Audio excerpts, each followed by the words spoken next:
All right. Today we're Hi, gonna talk about cognitive development. Hi, Nata. how are you? I'm great. I'm great.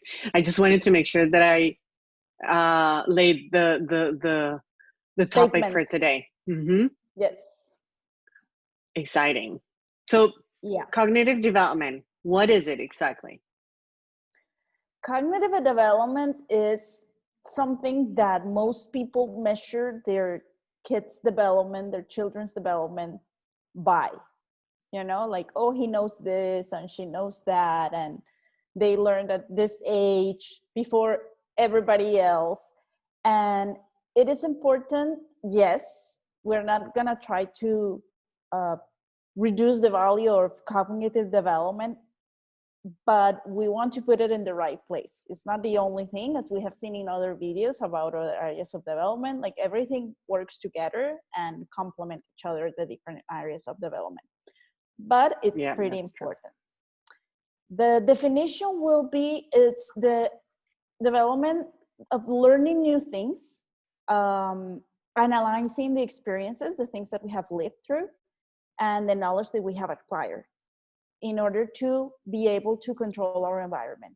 Basically, explore, discover, understand, and control the environment. It's what it allows us to live through the day to day. Like, we understand that um, something simple for kids, if you put your favorite toy in the water, it's gonna get wet. You know, water, it will wet things, or is wet, depends on who you're speaking with. um, Heat is gonna burn you, and cold is gonna make you shiver. uh, Simple things that allows us to understand what's going on around us, right? It's not only the problem here is when we confuse that cognitive development, it's only academical Knowledge. knowledge or Mm. academical gain that kids are having. Like, oh, he knows the numbers and she knows the colors, and they speak whatever amount of languages. And that is not the only thing. When we only put the importance in these things, academical skills, then we are taking away the huge part, like the most important, the biggest part of cognitive development. So there are other areas or skills that have to be developed, and we can basically divide them in three. So we're gonna talk in this video about the first one, which seems very simple, but if you think about it, if it's not there, nothing else is gonna happen. It is Mm. disposition. It is the Oh. attitudinal behavior that someone is having towards something. And this will apply for kids as well for adults. If you don't want to do something, if you don't want to learn something new, you're not going to have the disposition to learn it, and it's not going to be there. And the way we are going to see or evidence this disposition in kids, Disposition. it's through the curiosity, the desire to explore, Oh. share attention with the adult. It's different for the kid to just being by themselves, which is fine also. Looking a book in opposition to let's share the book together. Let's look at the images. Let's discuss. Let's share opinions or ask questions about it. And imitation. Imitation is a huge thing because a lot of people make the comment that they don't want their kids to go and imitate what other kids are doing wrong. Like, imitation is in general something wrong. But imitation is the way kids learn basically everything. Yeah. This tell me and And I'll I think, forget it, and show me, and I mean, kids do as they're showed, not necessarily told, yeah. right? That's why it's really important to be always a role model for your kids, Yeah. because it's a different thing. It's a different thing saying or telling the kid, "Oh, you shouldn't do that," than actually showing it, with Mm-hmm. your behavior that why you Yes. shouldn't do that. Or telling Because them, this is the way you clean the table, in a position to let's go and clean the table together, and show them and do it together, and they're gonna imitate what you're doing.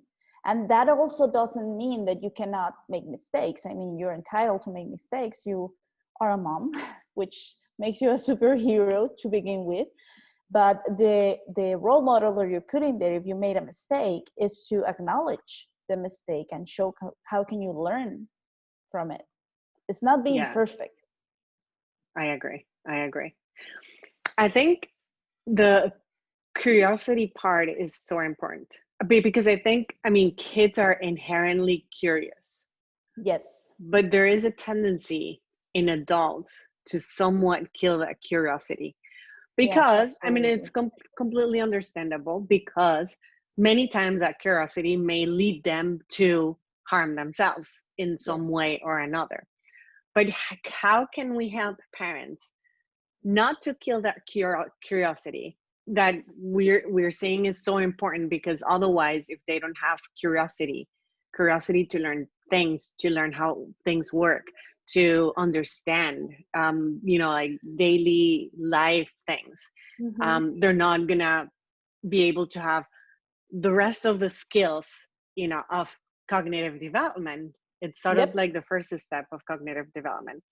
So how It can is we help basic. parents to um, not kill that curiosity, to keep it alive in kids? Um, something that people or that like a lot of people, especially where when they are doing either homeschooling or some sort of alternative system of Okay. schooling, for example, like Montessori or some of the other, alternative schooling. Um, it's because, and this is what have heard from most people, is that, well, I think that schooling kills curiosity. That It is. schooling, in a way, sort of damages that, inherit curiosity that kids have. Yeah, it is a very difficult balance, even when you're homeschooling, because it happens to us. Like they come up with a question, we're in the middle of an activity that I spend time and energy and resources organizing, and they want to shift that in the moment. So as long as it is possible and it's not like something that's going to actually threaten your ability to get to your product in homeschool, the most Or the to your most goal. fruitful thing to do is to just kind of make a stop and answer the question. If this is becoming too disruptive, there's a video around posted already about creating a question bank. Like, oh, that's a great question. Like, acknowledge and validate the question that they're doing and write it down on a paper. Maybe they want to write it. Maybe they want to do a quick drawing about it and put it on a bowl or in some sort of container. And then you have your question bank. And then you separate or schedule sometime in the week or on the day that you're going to get a question randomly and answer the question. In this way, you are not disrupting your day-to-day or your routine, or even the routine or the instructions that they're being given at the school, but you are not invalidating or taking importance from the questions that they are doing. They That's a feel great that idea. it is important. It's going to be taken into account. It's going to be given importance and time and everything, but maybe not right now. Yeah. So you're not killing it. You're just postponing it and put it on a side for a better moment. Sometimes you are, I don't know, making an errand, doing an errand, and you don't have the materials to answer the question right now because it is a very difficult questions, and maybe you want to make some drawings or use some manipulative material to answer the question. So that is a way to just put it in pause, but not invalidate it or neglect it completely, and keep feeding that curiosity. That's around a video of Neil deGrasse Tyson talking about curiosity and how kids are curious and that curiosity is what makes them scientists. Uh, and Oh, I haven't. I don't everybody, think I have seen it, but I think we'll we're gonna definitely have look. to post the link under the video because it is really, really impressive, and I like the way he explains it. They are scientists when they're born. Everybody has innate curiosity, and they want True, to know about the that's true. world, about how you feel, about everything and anything. So curiosity is the first thing, and we should be. And it is true, the school systems that are very rigid and have no flexibility, they tend to just, that is not a question for this subject or for this moment or for this teacher, but they don't give any opportunity to raise the question again and give the validity that it needs. So we need to be very careful in our day-to-day lives, around the house, while you're cooking, doing chores, studying, just running an errand outside, or looking at the I don't know, outside of the window. The questions come in so many ways. Small kids, babies that are not yet talking, they're also extremely curious. They want to go and see how the water is coming out from the faucet or the whatever, and they're gonna make some mess, and they're gonna get all dirty and so on. But ask yourself if it's really whatever you need to do to constrict or close that curiosity opportunity is so much more important than this basic ingredient for all cognitive development in your child. And sometimes you can take 5 minutes to let them look at the water or look at the bird that's on the window or ask the question. Sometimes you don't, and you can find ways to just postpone it and not completely close the door to that curiosity. Yeah, I think many times that like killing that curiosity is based on, oh, he or she's gonna get dirty. Oh, my fault, and the tub, and there's water there. But I guess that what you can do is, how like think about how dangerous can that be from a kid. Like sincerely think about the consequence of of because a lot of things are just fears that are probably not necessarily properly based, That's are true. just fears that we as Yes. adults have. Yes. And so how much will that, or how dangerous that could be in Yeah. reality. And Yeah. many times when you start thinking about it, you realize maybe I'm being a little too extreme. Maybe, Yeah. and so that way you don't have to kill the curiosity. Yeah. And if they get wet, and well, have a towel ready, and they're not gonna get sick because they were wet for a few minutes. Exactly. Um, Everything can get cleaned, everything can get clean. Exactly. and I you're know not it's killing that opportunity. exactly. I know it's not easy. I know we as adults Yeah. are busy.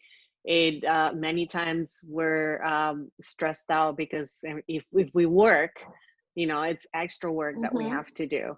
But think about the long-term opportunity of the Gains, and curiosity of yes. this child. Yes, does it really overcome the importance in a long term, and think of how much it's going to be worth it in the future, which comes to the desire to explore. Sometimes with that hurry or stress that we have, kids are exploring something, and it's easier for us just to show them this is the way you do it. They're trying to fix a toy and you fix it because it's easier. You need to get them rest. Everybody. That's me. I'm Yeah, so, but I think, yeah. I think it's, I don't know. Uh, yeah, because you think, oh, let's go to I know the answer, let's go straight to it. And you're literally just killing their ability to find yes, it, to explore yes. it. But I think we all been there. I mean, I am not free of guilt. I have done that, and sometimes I realize and I go like, oh, I made a mistake here, but then I cannot go back and fix it. So I try to compensate with giving more opportunities on how to actually give, I don't know, the opportunity for the child to actually do it, right? It is difficult. It is difficult. And sometimes I realize in the middle of it, and I just have to sit on my hands in order to prevent myself to go and do the activity.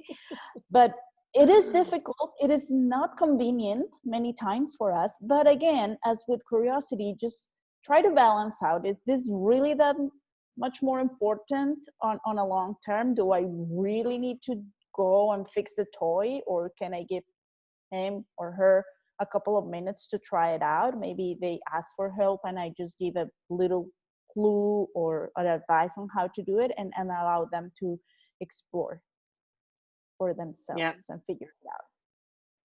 We And then have been share a playing. question. Oh, yes, Sorry, tell what? me. No, I was going That to go to the next subject, so go ahead. that we have been playing a game called 20 questions, and it's Mm-hmm. when we want to guess something that a person is, want to tell us, or we start asking questions, and that has been so much fun because I think that the questions that adults ask are so completely different than the questions that kids ask, because they're not constrained by the knowledge that we already have. So it's really interesting. Yes, opens up a new perspective and point of view. Yep. And then the last one, because we already talked about imitation, which is share attention. Very important to note that the first things or evidence we see about this is when kids start bringing you things, sometimes nice things, sometimes not so much. Aww. But they're trying to share with you what is piquing their attention, and then point it out, like pointing things that are in the beginning closer, but then they go far and far away. So really, really, really try to give these moments the importance that they have. The child is pointing at something, try to make a great effort to understand what is it that they're pointing out, and try to engage in a conversation or any sort of interaction about that object or subject, because this shared attention is going to open up the possibility for any other learning to come. Because if it's true, yes, it's true, curiosity and the desire of the child to explore is going to bring a lot of knowledge. A lot of knowledge is also going to be given or presented or introduced by another person. So like in the case of school or university, or in your work later on in life, because cognitive skills never stop developing, right? You're always learning. So Yep. this is something that they need to understand, that sometimes knowledge is going to be facilitated by someone else. And if they're not capable of share that attention, then that's not going to happen. That's interesting. Yeah. I mean, because it also, I guess it ties a little bit with attention. Yep. Attention, like making sure that your full attention is on the other person. Exactly. Which I have experienced having ADHD.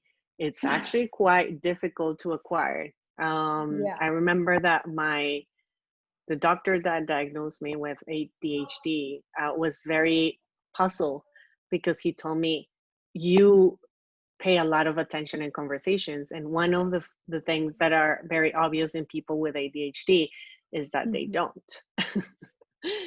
But I actually forced myself to learn that. It's something that I learned. Learn the skill. Yeah. I learned a skill because early on I actually realized that it was causing me a lot of Difficulties. yeah, but mostly conflicts with people, because obviously, I mean, the Okay. people, maybe, Yeah. I guess the people that I care about, You're the not people that listening to me. exactly, the people that I care about, they're very vocal about, like, you're not paying attention to me. And so, yeah, that's interesting. It's so complex, so many different I guess skills, Ingredients. Yeah. ingredients that are Ingredients needed. about disposition. Yeah, about disposition, that are important prior to acquiring the knowledge that you were talking Yep. about. So Exactly. this is going to be an interesting topic. Yeah. And that's it about disposition. Yep. So in the following videos, we're going to talk about the rest. Yeah. Some more cognitive skills development. All right. See you guys later. Bye, Nata. See you Thank you next so time. much. Bye-bye.